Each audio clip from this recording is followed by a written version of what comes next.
Good evening and welcome to Gana shot. Gana shot में आप सबका स्वागत है। Today we're going to talk about impressions from Israel. And to talk of us through this is General Satish Dua. General Satish Dua, welcome. Thank Honored you. to have you here after a long time. Thank you, sir. Right? Good to be here with you. Yeah. Before I start, I must tell everyone why we are doing this impressions from Israel. It's because they're really impressions from Israel. General Satish Dua recently spent a week in Israel. He went to ground zero of October 7th, that Hamas, attack on Israel. He interacted with people. He interacted with the hostage also, and people who have, hostages still there at that time when he went. And I think he's the best man to tell us the story. Because it's nice to talk of newspaper reporting, this, that, and all. But going there after such a long time, interacting with people, seeing those historical places around in Israel, which have a lot of meaning and which have contributed to the problem also. Those holy places are actually part of the problem. And yet then I'm sure he'll give us, at the end of all this, a sense whether this entire story has the end or is it just the beginning and where it's going? Because that's more important than just understanding the feelings. But before he starts, I'd like to put one thing across. Whatever he's going to tell us is largely from the Israeli side. There's a Gaza side also, right? So as much as feelings will be, we will feel, I'm sure we will feel, but what happened to Israelis, just think of the Gazans also, the Palestinians, they've also suffered. But that doesn't discount the suffering of this, there's no equation. More than anything, it's good to know from the heart what he thinks. That's why when he told me he's come back from Israel, I said, you must speak. With this, Jaldua, all yours, please take it on. Thank you very much, sir, for inviting me on this show, Gana Shot, once again. And Jai Hind, viewers, it's good to be talking to you all again. Now, I would have started with a disclaimer, which Janal Shankar has saved me, and that would have let me still say, is that I was invited last month. I went on an invitation from an Israeli NGO, and they want to propagate their point of view. So I was with a delegation of 12 people from different walks of life from India. So the disclaimer was going to be that what I'm going to say is largely an Israeli point of view, because they have taken us around to those places. But it doesn't take anything away from the facts of the case. I will also then sort of intertwine it or mix it with my own experiences of counterterrorism for 4 decades that I have been indulging in. So that having been said, I will take you through a few pictures first. And so that we set the stage for some impressions on ground, and then we'll discuss. And I'll keep discussing along. Before I come to the pictures, I would like to spend a couple of minutes. I'm sure everyone does know about Israel, but allow me about 2-3 minutes to give a fact file about Israel. I'll just show a map and some facts about Israel. Sir, can we have that presentation? Right. I'm sure everyone can see this map. Now, the map clearly shows the position of Israel vis-a-vis other countries. And as you can see, Israel is not surrounded by very friendly countries. With 2 of them, they've generally made peace, Egypt and Jordan. But we can't call them friends by any stretch of imagination. They have their own prickly issues with each other. Lebanon, Syria is well known, the contention of Golan Heights in the north. But more important is to understand the dynamics of West Bank, which you see to the right, the red, maroon, brown color enclave onto the right of Israeli screen, Israeli map. That is West Bank. Ramallah being the main city there. And at the tip of it, or at the one edge of it, is Jerusalem. Jerusalem is an international city. It is got a very different kind of thing. It is the 300,000 people who live in Jerusalem are not Israeli citizens. Jerusalem is divided into 4 quarters. The Armenian quarters, because Armenians came and ruled there centuries ago. So Armenians have a base. It's the old city is a very old kind of city with very narrow lanes, and you have to walk through it. We kept walking the whole day there. And then there is a Jewish quarter, because it, as I will show you some pictures, it is the fountainhead or birthplace of 3 religions: Jews, Christians, and Islam. They started here. So coming back to the 4 quarters: Armenian quarter, Jewish quarter, there's a Christian quarter, there is a place where Lord Christ was crucified, and there's a stone slab where his body was brought down. And then, of course, there is a Muslim quarter. Having said that about Jerusalem, Jerusalem is the capital, not Tel Aviv. Sometimes people make a mistake. Jerusalem is the capital of Israel. Then we also have Gaza. Very small dot that you see on the very small enclave that you see on the map on the Mediterranean Sea, brown color, is Gaza. Now, Gaza, okay, I will take the help of next slide to bring out the facts about Israel. I beg your pardon, about Israel, West Bank, and Gaza, just to give you some sense of empirical data. Can we have the next slide, sir? Population of Israel is 10 millions, of which Jews are 75% or a little more. Muslims, including Druze, who are a very moderate and different kind of, but still aligned to more to Islam, are 21%. So look at that. That is actually much more than the percentage of Muslims in India. This is just to give you a little sense of understanding. These Muslims are by and large at peace with Israel, with the Jews. It is they don't have a problem with it. There are Arabs, there are Bedouins, there are Druze, and a couple of other smaller sects. Others are 4%, in which there are Christians. I think about, if I have my figures right, around 200,000 are Christians. And then there are smattering of other religions, maybe expats, etc. And like I mentioned, the 300,000 citizens of Jerusalem are not Israeli citizens. The management of Jerusalem is also by a small municipal body which administers it, and it is not directly under the. I mean, it gets funded by all, but it is not under Israeli government. The population of West Bank, we spoke about West Bank, is 3 million. Population of Gaza is 2 million. Now look at the size difference. It is nearly much bigger. That is, West Bank is much bigger, but the population is 2 million. Gaza Strip is very densely populated place in the world, and it is just about 41 kilometers by the width varies from 6 to 12 kilometers. So that's the lack of depth there. So they can launch missiles into Israel. Israel can launch missiles there, and that's what keeps happening over the period of time. Total 365 square kilometers. It's 2 times the size of Washington DC. I read this somewhere. Okay, and as far as West Bank is concerned, it is 15 times its size.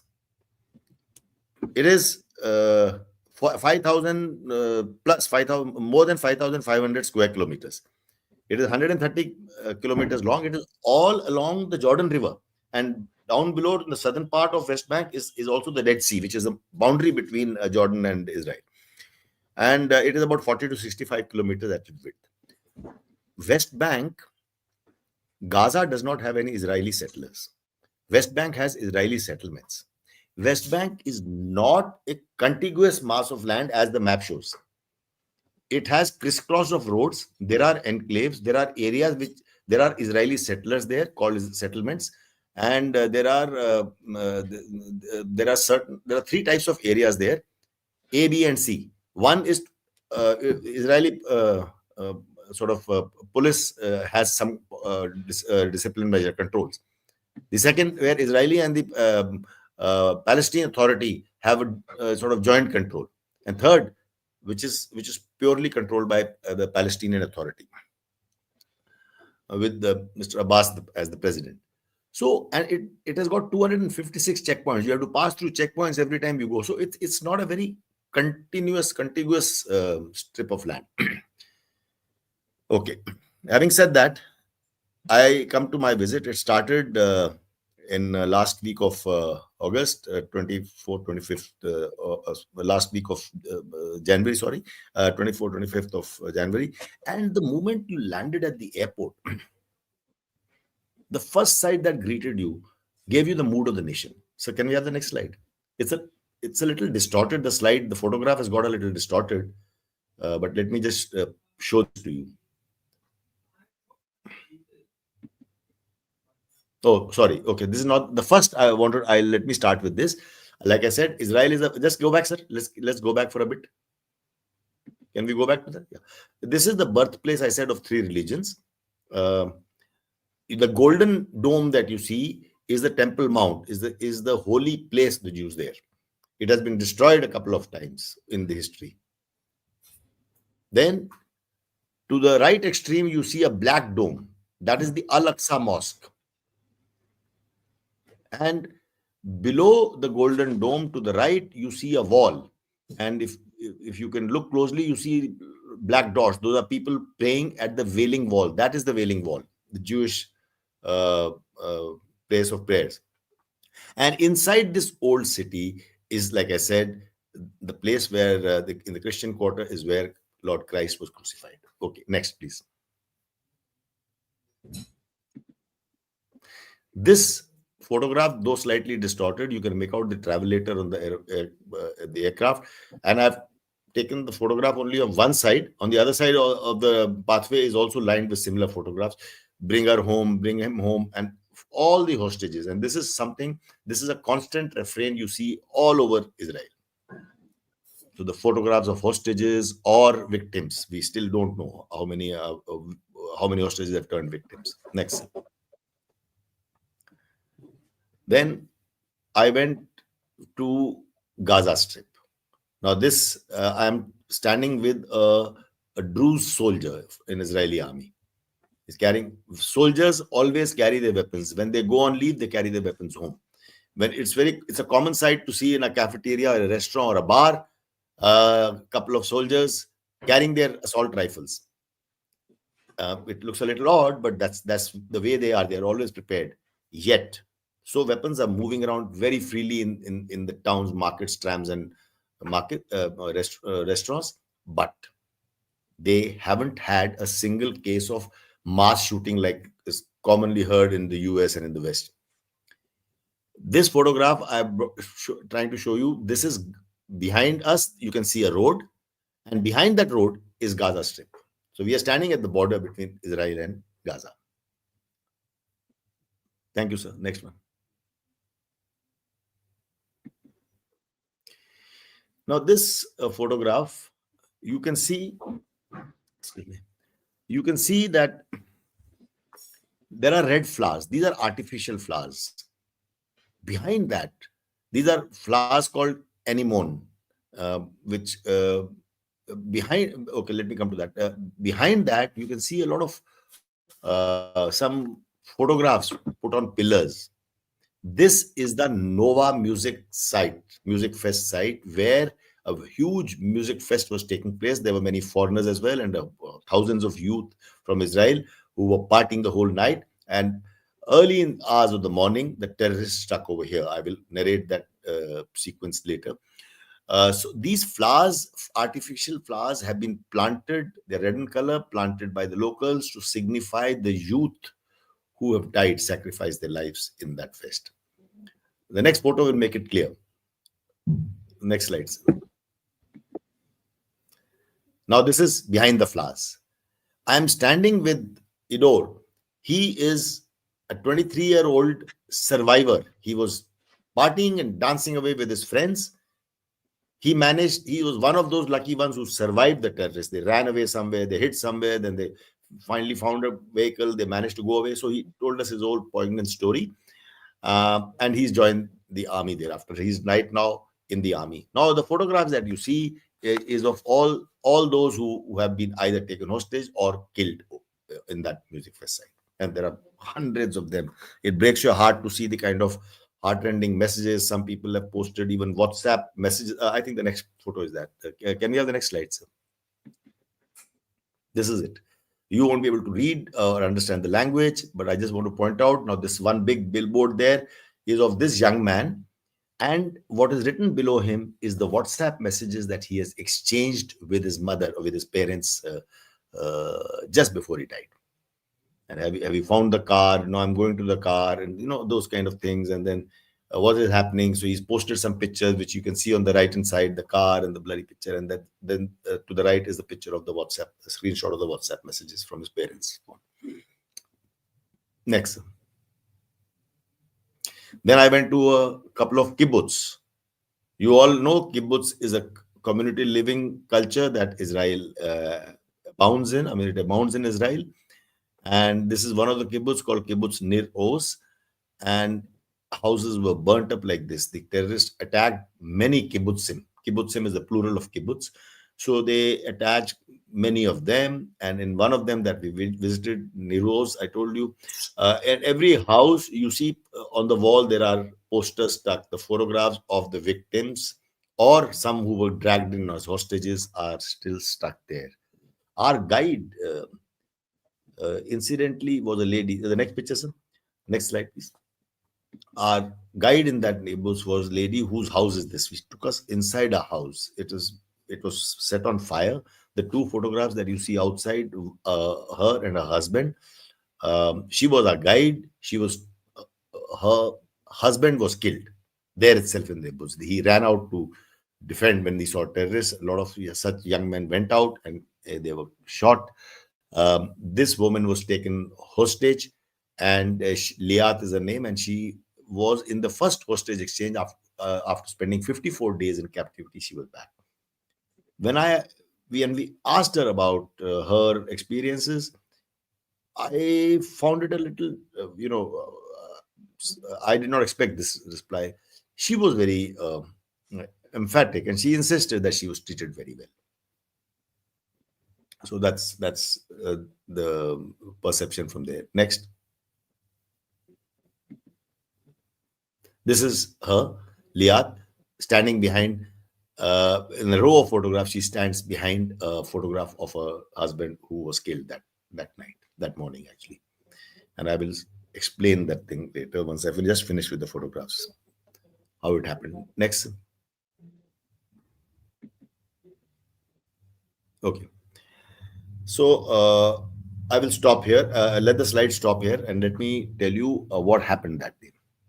Or just a couple of photographs. I think I'll finish. This is a hostage square, which I visited in Tel Aviv. That first 3 days we were in Jerusalem. This is the hostage square. The day we were there, I think it was 29th or 30th of Jan, I think.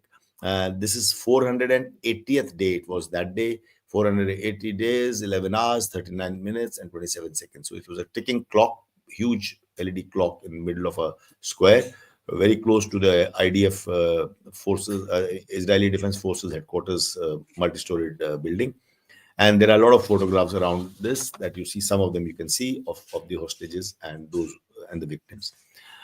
There we have, our guide was a lady whose 80-year-old uncle had been taken as a hostage. And while she was, describing her ordeal to us, she got the news. The next day was the next hostage exchange, and she got the news that her uncle was being released the next day, and she just couldn't control her emotions. She gave a hug to all of us, and so she was. The next picture, sir.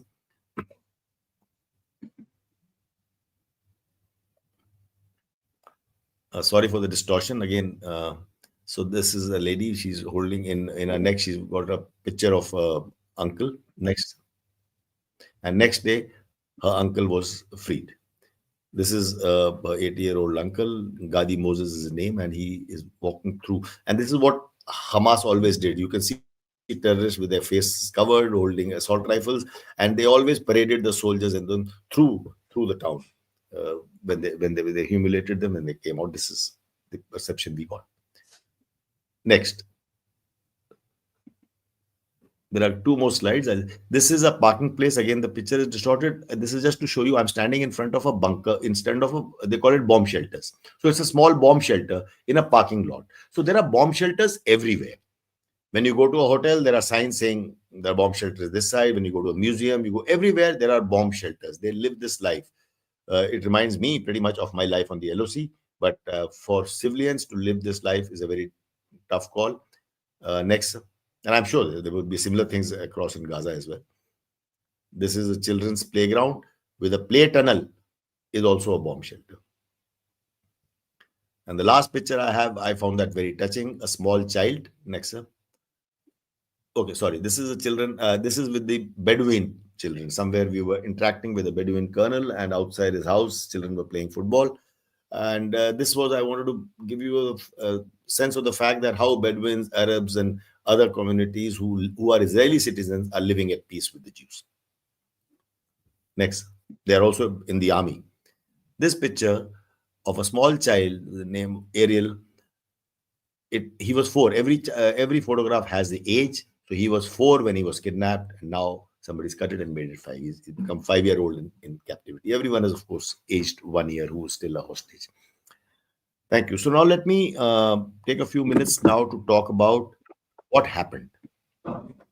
Firstly, no one denied that it was a huge uh, intelligence failure and a political failure, because whatever intelligence was there, and you'll be surprised to know there was intelligence. Neither did the military act on it, nor did the political machinery act on it. Because they said, when the army colonel who briefed us at the border in Gaza, he said, I have been fighting in Gaza. He says, we had information. We could see the Hamas training across. It's a very narrow strip. It's very transparent. You can see everything with the UAVs, drones, everything they could see. They could even see them practicing on mock-up targets. They did not know where, but they knew it will happen. But how did it happen? On the 7th of October, now that was the day of Shabbat. Shabbat is their holy day. Saturday is a Shabbat day, and they have holiday on Saturday, not on Sunday. So Friday evening, a hooter is sounded in towns and cities, and at sunset, and everything comes to a halt. They don't use technology, that is to say, computers, televisions, laptops, everything. Even mobile phones are turned upside down. Those who are orthodox, who observe these customs, and there are a lot of them.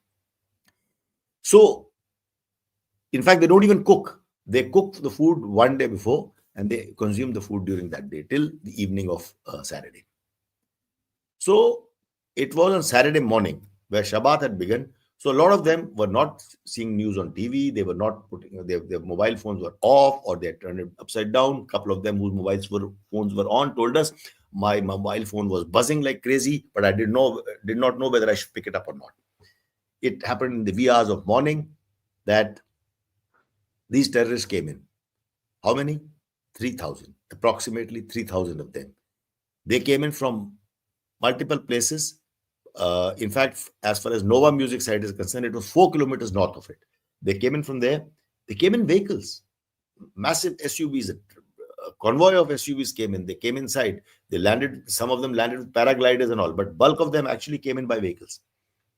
And they came into the music festival site. Some of them went into kibbutz nearby, all of them, all the kibbutzim. And the carnage is sort of well known, or we've been seeing and reading about it over the last 1 year or more. So not only there were these terrorists who were getting into carnage, killing, kidnapping people, but 2 hours later, about 1,500 looters came in. People came in, women included. They came in vehicles and they looted the houses in the kibbutzim. They took away everything from the houses and they went back. So that by the time some people who were not observing Shabbat, they knew each other, they tried to contact each other. Like I said, some were not picking up mobile phones. But by the time, so situational awareness was a little low, but by the time it happened, then everyone said goodbye to their mother or their wives, and all soldiers then started reporting at the units. In fact, one officer told me that there were traffic jam because everyone then started coming onto the road to go to the units. And but however, when it got under control, and we know that it took a couple of days for them to then decide to launch an attack. But when they launched an attack, a colonel who was in the first wave, Colonel Ron Shafat, told me that when their tanks advanced, they they saw the piles of bodies had been placed to halt their advance. And he said, we did not know. We didn't even know whether they are Israeli citizens or even Gaza. Hamas has been very cruel even to their own citizens. So they did not know how whose bodies are they were going to crash. So, but they stopped. Their advance was halted. They had to clear the bodies first, and then they had to move in. They said that again, I'm using the word they said because this is what I'm hearing from them, that every house has weapons. That is why when the terrorists move from one house to another, they move without weapons. That's why the drones don't pick it up. You can't make out who's a terrorist because houses have weapons. Mosques have a armory and explosives. In fact, this colonel said at unit level, they all felt that they were making a mistake, that they were allowing civilians to go to the south, and then they cleared this area. And thereafter, they sanitized the area to the south, and they asked the civilians to move back. Because of that, they booby-trapped the area. Terrorists moved along with them, came back along with them. At the unit level, there was a lot of anger that they wanted to kill more and more terrorists. But they felt there was no political appetite. They wanted to go in with bulldozers, take out the tunnels. There are 600 kilometers plus worth of tunnels. And these tunnels are not, don't imagine small tunnels or the children's playground tunnel that I showed you. They are like a big room. So it's not a tunnel, it's an underground city by itself. It's called tunnel, but there's a labyrinth. There are hospitals, there are headquarters, there are all the kind of establishments down below. And so, like I said, the senior officers and the political machinery did not want that, but the juniors were more keyed up for killing terrorists.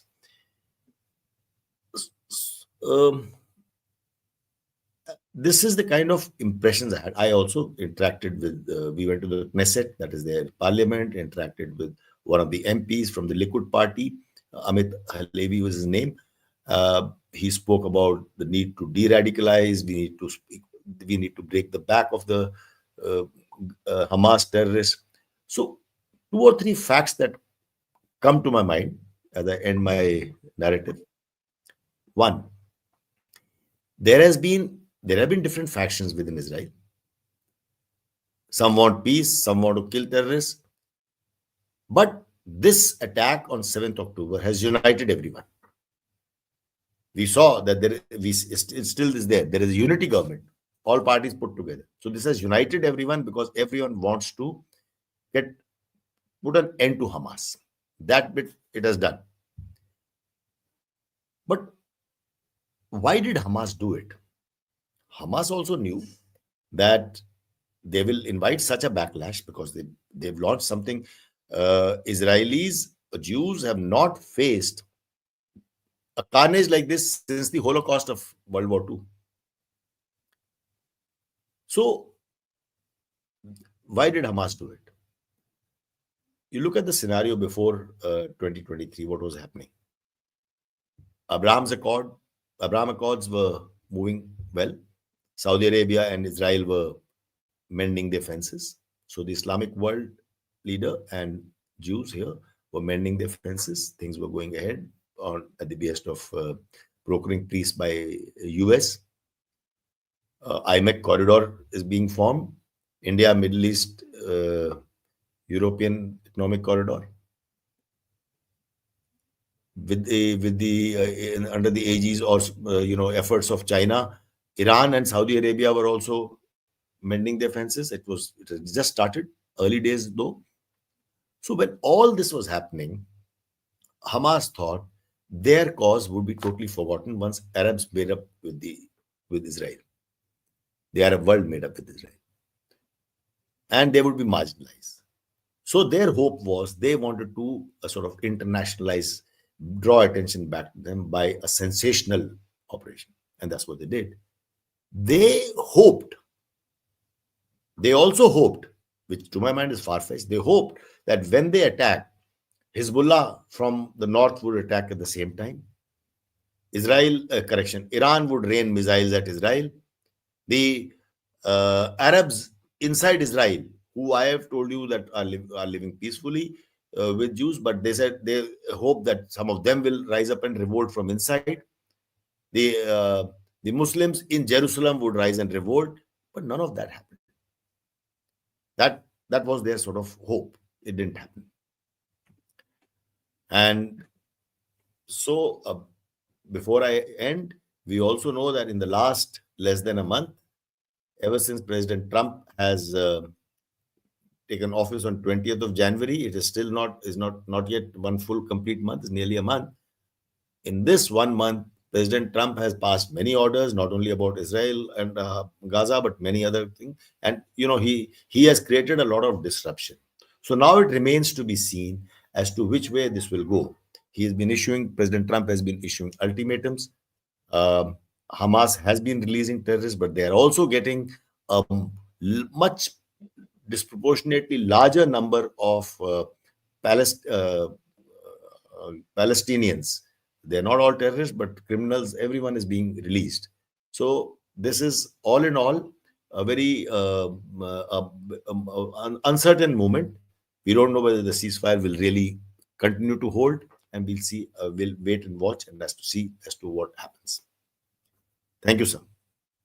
Oh, thanks a lot. Thanks a lot for that first-hand experience and your views about that entire episode. Let's look now. You've seen what it is. I'm sure everyone has also heard what you had to say about that whole thing. What is the mood of Israel, and where do you think they see things happening ahead? Yeah. That I think is the important aspect. And flip is, what do they expect Hamas to do now? So the mood of Israel. First thing I wanted to tell you is Israel says, and this is not my first trip to Israel.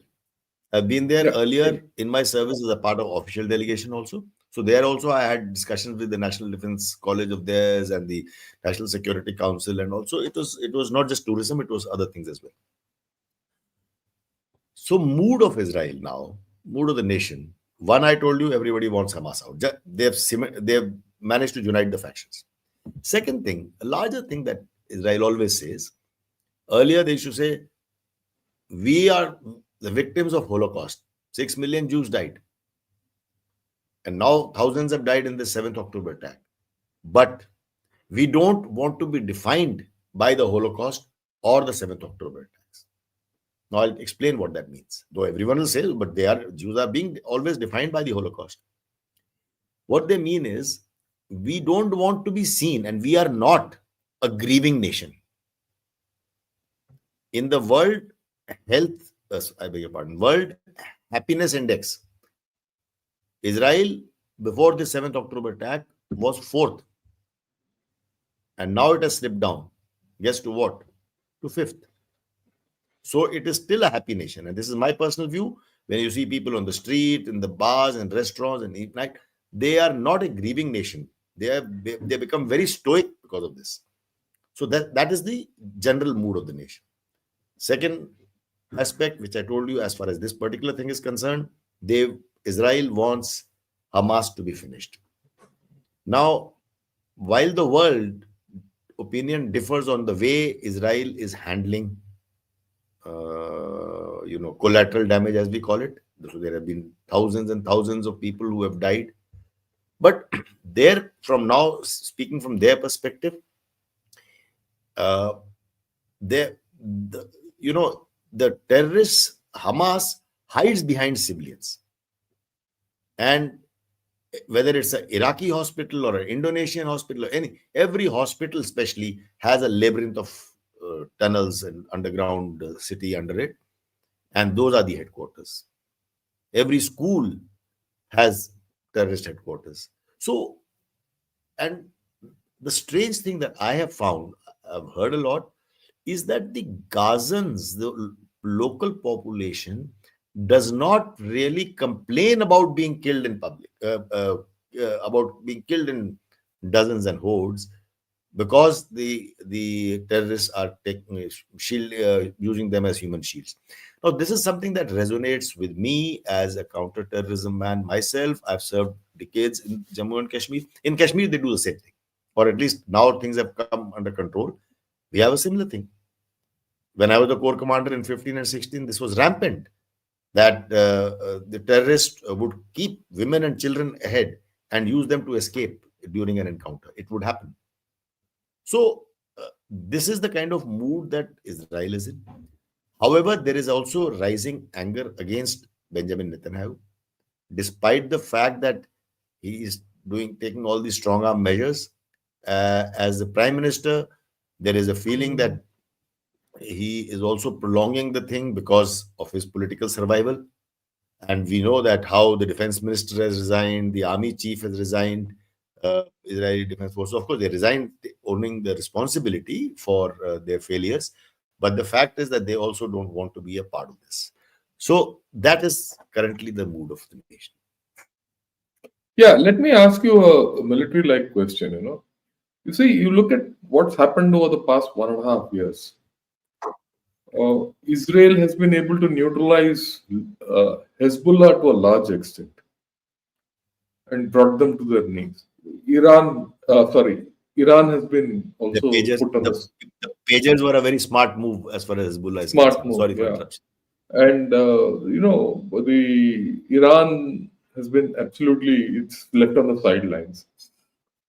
They've dismantled Syria, but look at Hamas. Despite whatever has happened to Hamas in terms of taking its leaders out and destroying tunnels, going there and all, Hamas seems to be still active and alive and all. And that was the original, aim of Israel, destroy Hamas. They have not been able to do that. How do you explain this, and how do you get the sense from what you interacted with people, Yeah. or you So did discuss it? I spoke openly to several colonels and even soldiers. So, I've spoken to colonel level officers who were fighting, as commanding officer of a unit, for instance, and also to some soldiers. One photograph of a soldier you saw, that picture Yeah, was with a soldier in black. So, the soldiers at unit level feel, like I said earlier also in the passing, they feel that we should not cede ground, we should hold ground and destroy the tunnels. In fact, they told us now a consignment of bulldozers has come from the US. They are going to start taking action on the tunnels. It is going to be a very uphill task. A labyrinth like that to destroy will take, but they are also using sophisticated methods. I've been defense attaché in Vietnam 20 years ago, and I've seen those Coochie tunnels the Viet Cong used against America, against the American army. And those tunnels were really tunnels. Though there were hospitals inside and all that, but they were very small tunnels. These ones are very big rooms. They have been proper bomb proof. I don't know how much concrete must have gone in. And we also know how the present prime minister actually wanted to prop up Hamas as a sort of alternate counter to power the center against Palestinian. Yeah, Palestinian Authority, and that is why he turned a blind eye to all the these construction material and all weapons that were going inside. So it's a similar thing that we had, whether it was Bindrawale or it was Osama. Similar thing. yeah, It's a creation of this. Yeah. So, but coming back to the point, uh, today they will use very sophisticated means to get them out of tunnels. It won't be just bulldozing, I think, when they come to it. But it remains to be. When I asked them this, or I said this as a counterterrorism man myself, I feel you will never be able to eradicate Hamas. You may kill a few terrorists. Your balance sheet and some more will join. Your balance sheet may be up. That means you've killed more than those who have joined and things like that. But the fact is, terrorists will still remain, which they agree. So what is the hope? I said, and they agreed when I suggested that the hope is that they managed to keep the terrorism or the terrorist violence below an acceptable threshold, below a certain threshold. And that is what they have to define for themselves. To say that we will throw them in the sea, or Trump's plan that Egypt will take them and this side Jordan will take them, are totally outlandish. President Trump has his own agenda of making headlines rather than substance. So it's a 4-year thing. This is a decade, 7 decade, 8 decade now long issue. So President Trump is there for 4 years. So there are short-term goals and there are long-term aims. I'll leave it at that. Yeah, and so okay, let me ask you in your own assessment. Where do you think this whole story is going with Hamas? Your assessment. Forget about what you. I mean, now that you've seen the thing on ground, and we also understand 8 decades is not going to go anywhere off. This history won't go. Hamas won't vanish. The people of Palestine will remain what they are. Whatever the problem in the West Bank is going to remain what it is. Right? Do you think at the end of the day, Israel is going to live in peace, or it's going to live in a troubled peace, or it's going to trouble in a hot war? So and a straight answer will be an oversimplification. But my assessment is that presently they will squeeze Hamas. How they will squeeze? My guess is earlier the same prime minister, like I said, turned a blind eye. Today, Iran, No, of course. and Iran sent a lot of things. So today, they can tighten the screws. So if they tighten the screws, and UNRWA is actually being marginalized. They have decided. UNRWA is a UNRWA, a United Nations Relief and Welfare Agency, which is working in Gaza and West Bank. But that is totally corrupted. It's a support base for terrorists. That is well known. So like President Trump has now stopped US aid. He's totally closed that. Though that's got nothing to do here. Not much to do here. So what is going to happen? Some of these UN bodies have actually brought in humanitarian NGOs and aid coming in and all that. So I think they will apply a squeeze on that. The moment Hamas stops getting, it has stockpiles of weapons, it has stockpiles of explosives, but everything will run dry sometime. So it is going to be a uphill and a long plodding march. It is not going to go away anytime soon. Take your mind to Kashmir. After all, Gaza is much smaller than Kashmir. Yeah, वो तो एक other city भी नहीं है. हाँ, बिल्कुल. So it's a small thing. So Kashmir is such a big thing. In the last 5 years, 5.5 years, ever since Article 370 was abrogated, we have seen a great change in Kashmir. The number of encounters, the number of terrorist violence has come down drastically. You have to compare to earlier days, like when I was Corps Commander 10 years ago. And Burhan Wani we killed, all those things that happened, surgical, all those things happened. Then there was the amount of stone pelting, buns, hartals, the markets would close, tourists won't come, Amarnath Yatra would be stopped. But today, this calm and quiet. It's taking time. It has taken time, but we have brought it below an acceptable threshold. Below a certain threshold. What is the acceptable threshold in Kashmir? Is below a threshold in which the government can prosecute development. So much so that the center had enough sort of confidence to have a political process, and we have a party in power, a political party in power. Will get statehood. Coming back to are we in that state anywhere near in Gaza? No, not yet. Palestine, that is in West Bank, there is a very different dynamic. In Gaza, there's a different dynamic, but the good part is it's actually very small. when President Trump announced that plan of making it a Riviera on the Mediterranean, one thing that strikes me, in 1967, Gazans got this. Israel, Yeah, accepted Gaza as a settlement after the 67 war. Earlier, it was in the Egypt's control. The size I just 40 kilometers by anything between 6 to 12 6 to kilometers, 12. 365 square kilometers. They could have made it into a Hong Kong or Singapore. There's such great potential. If Trump can think of a Riviera, you could have made such things. It's on Mediterranean. What a beautiful strategic location. It could have been made into anything, but they choose terrorism. They chose terrorism. So I don't see it going away soon, but I see that Hamas will be fairly marginalized. How much will it remain to be seen? Look at Russia. Just take an analogy from Russia, Ukraine. For 3 years, it is going to be three years in few days. For 3 years, nothing happened in the war. I mean, there are a lot of destruction, killings, deaths, area captured. All that has happened. But you and I were of the opinion. All of us said, you and I and many others were of the opinion this will finish in 3 weeks or 2 months. The Russians will roll them up. All that. It has taken 3 years, and we are still there. So, similarly, these kind of struggles are going to take a long time, and we need some very harsh twisting measures like President Trump has announced. And now suddenly we are going to see a lot of flurry of activities in both these fronts. That is the Russian front as well as Let me ask you another thing. Like you rightly said, you have to dry the hummus out. There's no other way. Just have to dry it out, which means a lot of crowd control, civilian control, movement yes. control, material control, and all that. Do the Israelis have a plan of this kind? You forget about Trump's Rivera; it'll never work. I don't think it'll ever work. Yeah. But do you think? In your thing, do the Israelis have such a plan? I have not heard a stated plan, but what I picked up from some conversations, let us sort of implied meanings.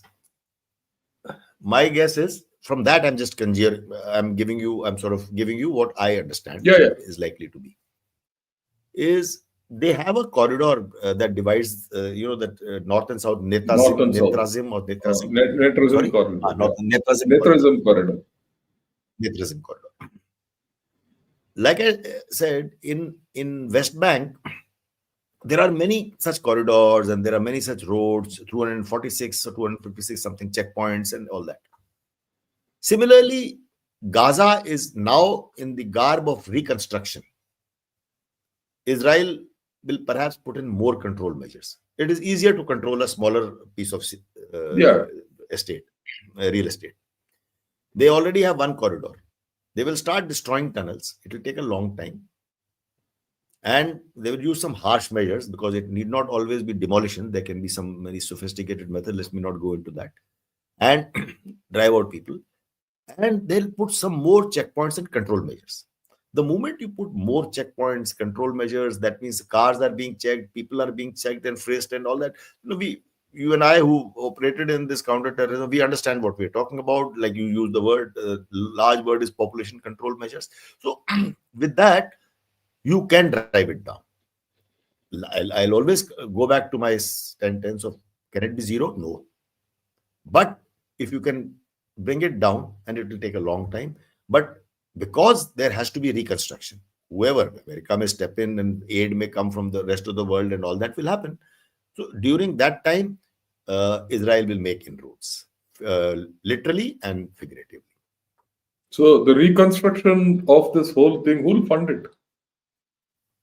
Because The world. it can't be world will. No, You feel. my guess is when such, after all, let's not forget, like you yourself said in the beginning, there has to be other side. There must be so many untold there is. If tomorrow I were to be invited to go into Gaza, I'll happily go there to hear the other side of the story. Because I may not support the Hamas terrorists. I may not support the Kashmiri terrorists.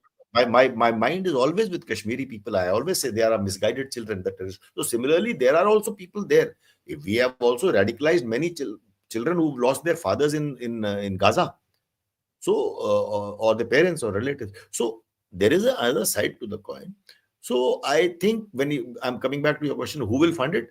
I think for that human catastrophe in Gaza, they are funding, the world will fund it, because there will be many people who want them to live in peace. I'm talking about people. So we have to distinguish between Yeah. Hamas terrorists and this, and which is a very tough call. Yeah, I mean, let me now, I'm not given my opinion on this. I think this is going to be the biggest problem. Because with what Trump has said, not many Yes. people from the West will give funding. Who will fund? The Arabs are not very keen on funding these fellows anymore. So No, we'll have to see who will no, fund. my I take your point. I respect your point of view. But like I said, let me go back to that. Trump has exactly 3 years and 11 months left. Correct. This is a longer game. I Okay. agree with you. So There's my no point, doubt about it. and world opinion changes. Yes, so, Yeah. the Arab world will not fund it. Who you and I, when we were studying about Yom Kippur War and all that for our promotion examinations, did you and I ever think that Arabs will make up with this, right? So Yeah, things things, change. Yeah, I agree with you. Things so this change. is 4 years. हो जाएगा. I mean, 4 years. Okay. This is a long time. We are not getting into reconstruction anytime soon. Yeah. The reconstruction itself will take another 2 years to start, the way I look at it. Yes. I mean, the fundamental is to what I hope all our viewers are listening. Any reconstruction there means first building down the whole building and then clearing that area and then reconstructing. Yes. It is not that a broken building will you do patchwork and people No. will start No, living there. because don't forget, you have to take out the basement, which they call tunnel, Basement also, because yeah, and the tunnel it is not a basement, because basement is contiguous to your ground floor. This is but it's 30 more meters below, 50 meters below. So it is actually below. a tough task. So it's a lot of work has to be done. Yeah, so the point I'm If trying to you bring out if to you everyone, if you regulate, when you have population control measures, you just have to regulate the quantity of the import of cement and bricks, and that will make sure that you can't reconstruct tunnels again. That's going to happen. Construction material. yeah.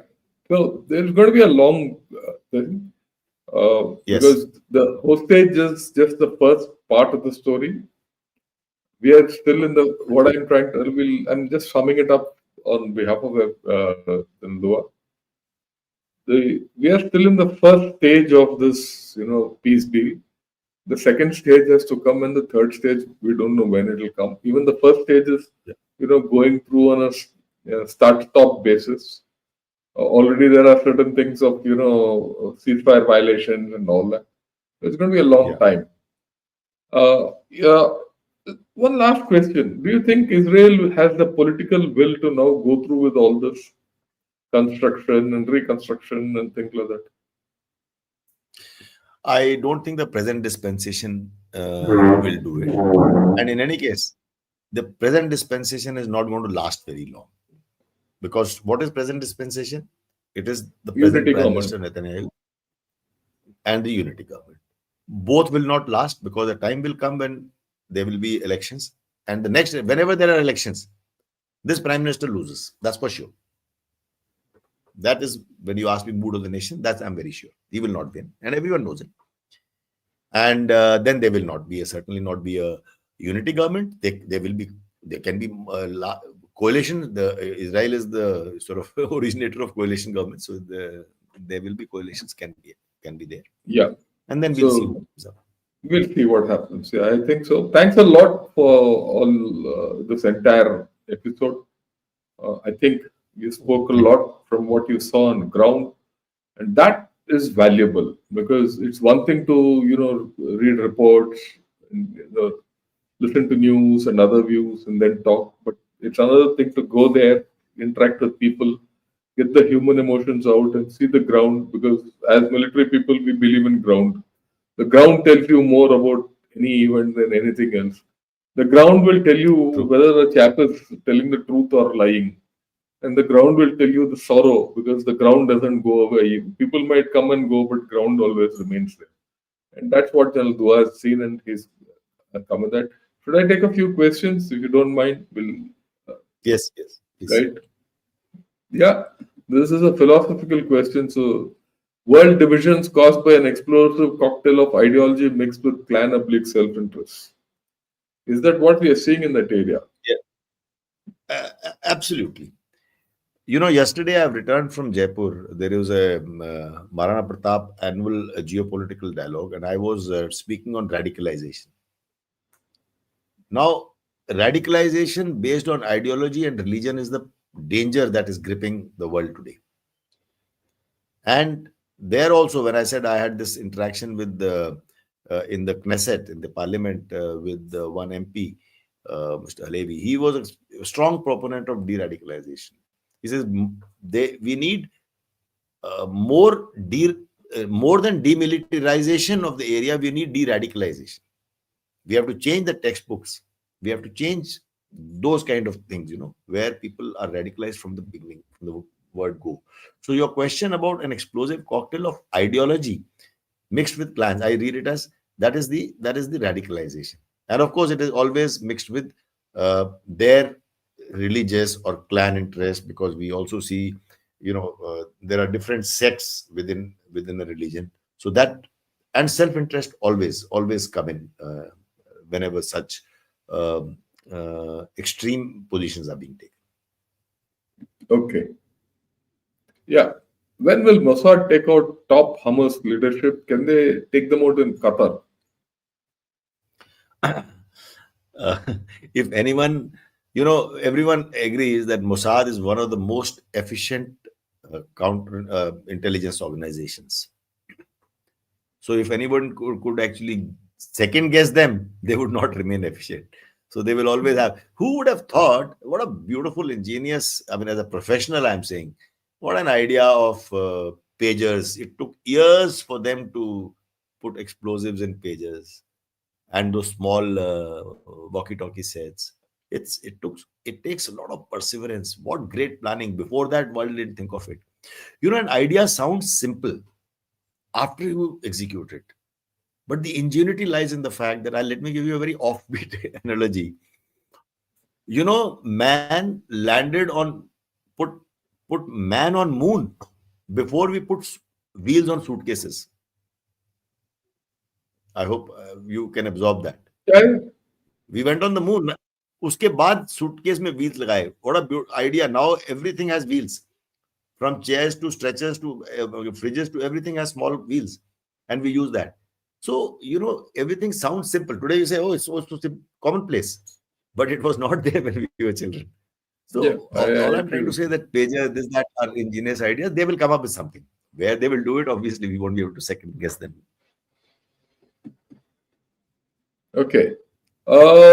Is it true that each Palestinian woman gives birth to 12 to 15 children? You won't So know that, but let me put it this way. Let me put it this way. yeah. Thank you for your appreciation of salutes. Um, we salute you back, Srinivas. To the question is that every Palestinian woman, well, they have a very high they have a very high birth rate,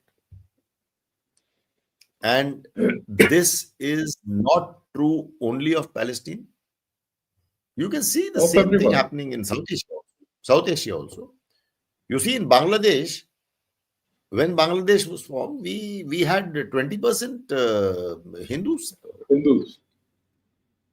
Then it was around 20% Hindus.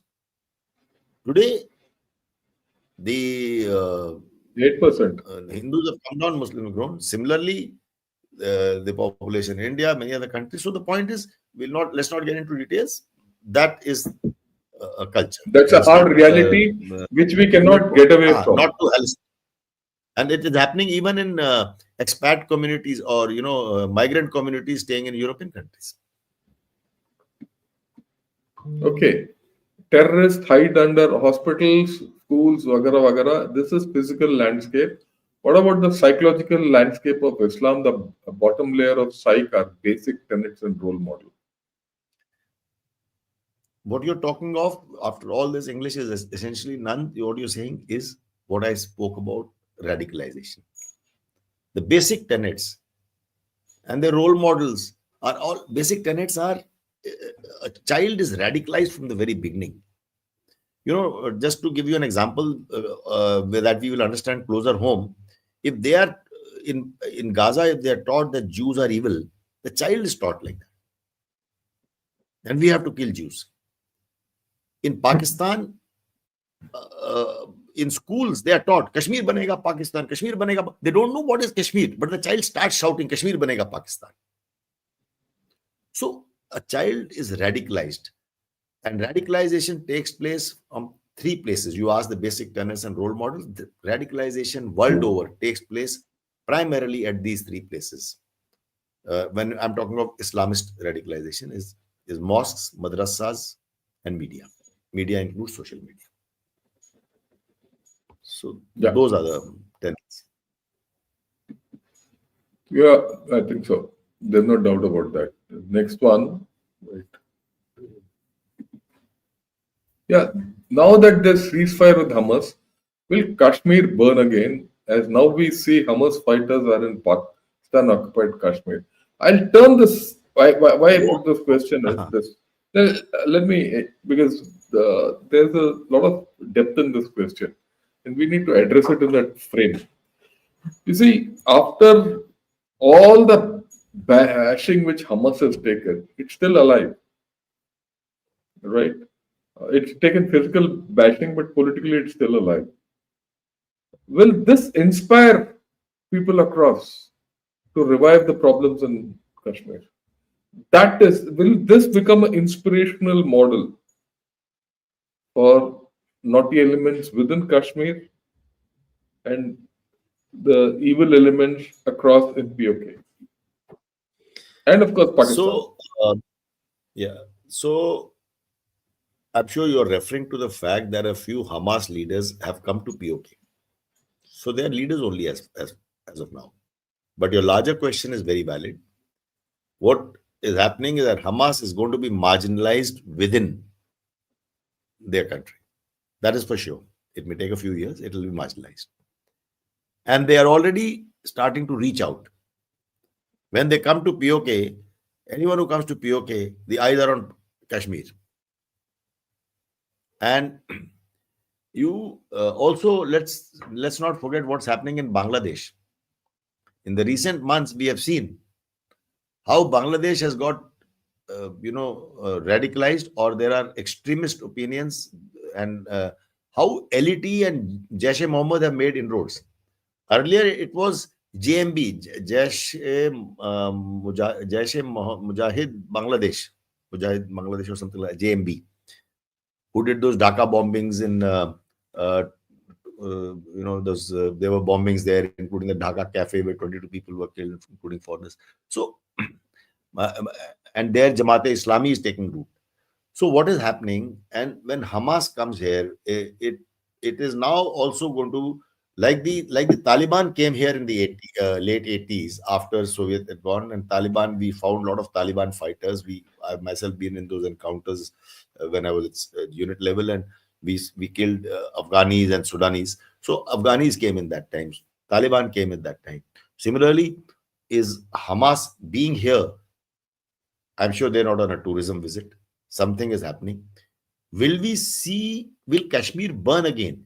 Now, the answer to that question is why it is happening in Bangladesh. We'll give you an answer. Why it is happening in Bangladesh? Because there is weak governance. There always has to be very weak governance, corruption, and such like factors for radicalization to come in. What we have done in Kashmir is actually we've gotten very strong governance now and strong military measures. So, and if we continue with the development initiatives that we have initiated in the last 5 years, the younger generation in Kashmir is no longer interested in this. The separatists have marginalized. They're totally, there is no Hurriyat conference worth its name. And they used to issue a calendar and all that. So everything has been marginalized. So once that is happening, and if development initiatives go their path, the younger generation is not interested in doing this. It will take 20 years. It will take 2 generations. But when younger generations has started to see the peace dividends, there are cinema halls, multiplexes, KFCs, Nathu Sweets, Haldiram, all that is Domino's Pizza has started happening. So The younger generation is now seeing those. I am not saying it will go away, alienation will go away anytime soon, but I think my view is unless we do something wrong, we don't handle it properly, Kashmir will not burn again just because Hamas makes inroads in POK. Right. I think we've tackled a whole array of questions. I'll not go further into all this because we can keep this thing. But Yeah. what I'm going to do is request uh, General Dua with his experience, because the last part when we discussed Kashmir, I think we need to start thinking afresh about Kashmir. I'm not talking of just the Kashmir itself, but the whole story of Kashmir, POK, and will this entire area, will Pakistan take use of the resonance of Hamas into this?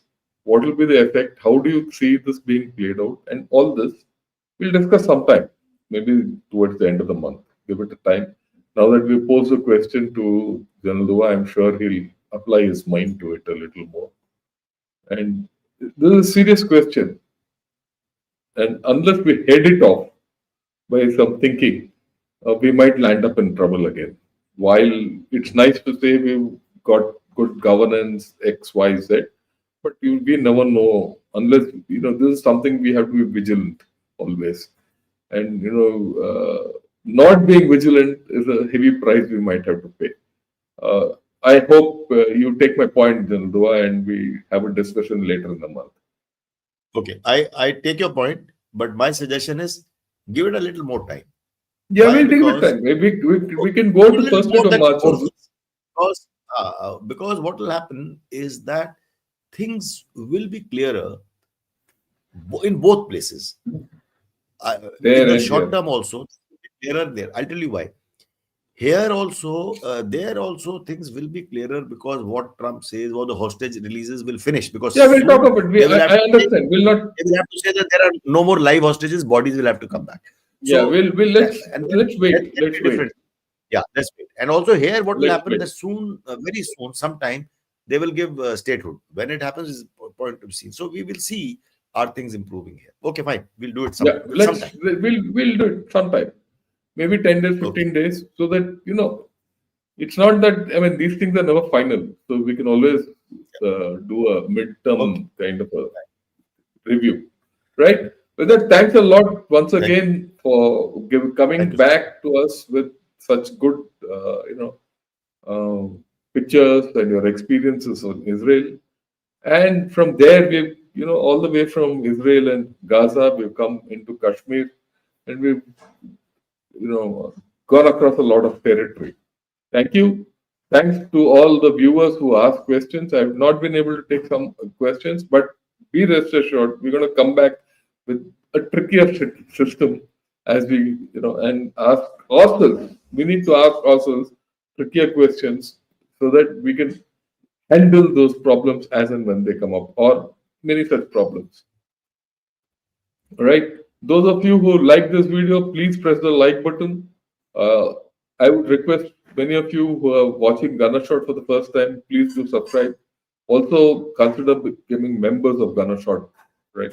There are benefits of it which I have put out already. With this, thank you. Tomorrow evening, we'll start at 7 o'clock in the evening. I'll be doing a show with Mr. Sanjay Dixit and Rajiv Narayanan, General Rajiv Narayanan, and we're going to talk of US, Trump, India, and things like that. Till then, good evening and Jai Hind to all of you. And thanks a lot, General Thank you. Dua. Jai Hind to you also. Jai Hind. Jai Hind. Thank you.